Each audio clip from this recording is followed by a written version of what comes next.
கரைமேல் பிறக்க வைத்தான், எங்களை தண்ணீரில் பிழைக்க வைத்தான்.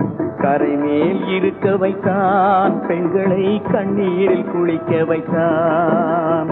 காற்றில் பறந்த திமுகவின் 124வது வாக்குறுதி. கண்ணீரில் மிதக்கும் ஆரோக்கியபுரம் மீனவர்கள். லீபுரம் ஊராட்சிக்கு உட்பட்ட ஆரோக்கியபுரம் கிராமத்தில் வசிக்கும் மீனவர்களுக்கு மீன்பிடி தொழிலே பிரதானம். ஆரோக்கியபுரம் மீனவர்களின் நலனில் குமரி தொகுதியின் சட்டமன்ற உறுப்பினர் என்னும் முறையில் நான் செலுத்தி வரும் தொடர்ச்சியான அக்கறையை ஒவ்வொருவரும் அறிவீர்கள். நான் பொதுப்பணித்துறை அமைச்சராக இருந்த காலகட்டத்தில் ஆரோக்கியபுரம் கிராமத்தில் தூண்டில் வளைவு அமைக்கப்பட்டது. சுனாமியின் போது அந்த தூண்டில் வளைவு ஆரோக்கியபுரம் கிராமத்தை அரணாக காத்ததை அனைவரும் அறிவீர்கள். இதேபோல் ஆரோக்கியபுரத்தில் அதிமுக ஆட்சி காலத்தில் தான் சமூக நலக்கூடம் கட்டப்பட்டது.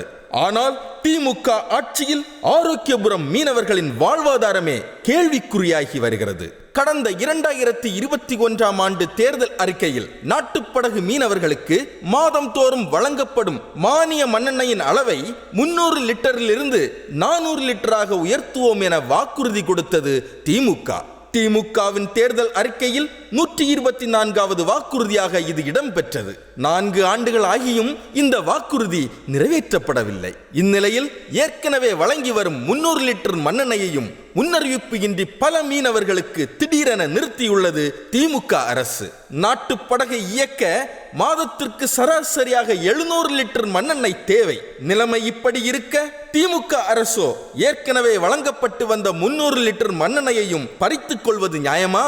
அதிமுக ஆட்சி காலத்தில் குடும்ப அட்டை, படகு பதிவு எண், லைசன்ஸ் ஆகியவற்றின் அடிப்படையில் ஒரே குடும்பத்தை சேர்ந்தவர்கள் தனித்தனியே படகு வைத்திருந்தாலும் படகுகளின் எண்ணிக்கையே கணக்கில் எடுக்கப்பட்டு ஒவ்வொரு நாட்டு படகிற்கும் மானிய மண்ணெண்ணெய் வழங்கப்பட்டு வந்ததை நினைவூட்டுகிறேன்.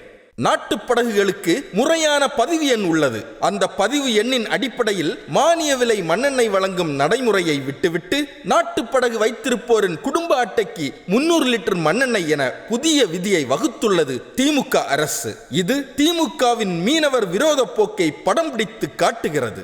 ஆரோக்கியபுரத்தில் 11 பேர் உட்பட சின்னமுட்டம் மீன்வள இயக்குனர் அலுவலகத்தில் பதிவு செய்திருக்கும் மீனவர்களில் 40 பேர் என குமரி மாவட்டம் முழுவதும் 390 பயனாளிகள் நீக்கப்பட்டிருக்கிறார்கள். ஒரே ரேஷன் கார்டில் உள்ள குடும்பத்தினர் தனித்தனியே நாட்டுப்படகில் மீன்பிடி தொழில் செய்தால் தனித்தனியே மானிய மண்ணெண்ணெய் கொடுக்க திமுக அரசுக்கு கசப்பது ஏன்?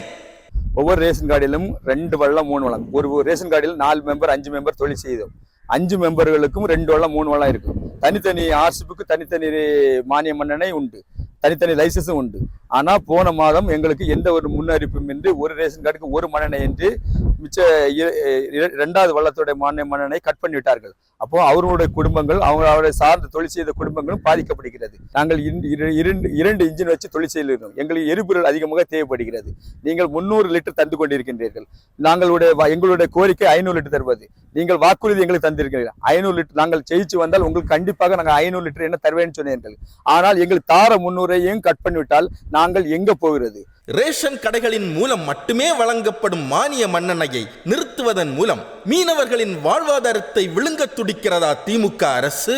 திமுக தன் தேர்தல் அறிக்கையில் சொன்னது போல் மீனவர்களுக்கான மானிய மண்ணெண்ணெயை 300 லிட்டரிலிருந்து 400 லிட்டராக உயர்த்த வேண்டும். அதேபோல் நாட்டுப்படகில் மீன்பிடி தொழில் செய்யும் அனைத்து மீனவர்களுக்கும் மானிய மண்ணெண்ணெயை தடையின்றி கிடைக்க நடவடிக்கை எடுக்க வேண்டும். இது தொடர்பாக உரிய நடவடிக்கை எடுக்க தமிழக முதல்வர் மற்றும் சம்பந்தப்பட்ட அரசு துறை அலுவலர்களுக்கும் கடிதம் எழுதியுள்ளேன். இந்த காணொலி மூலமும் அதையே வலியுறுத்துகிறேன். மீனவர்களின் நியாயமான கோரிக்கை நிறைவேறும் வரை என் முன்னெடுப்புகள் தொடரும். என் குரல் எப்போதும் ஒலிக்கும்.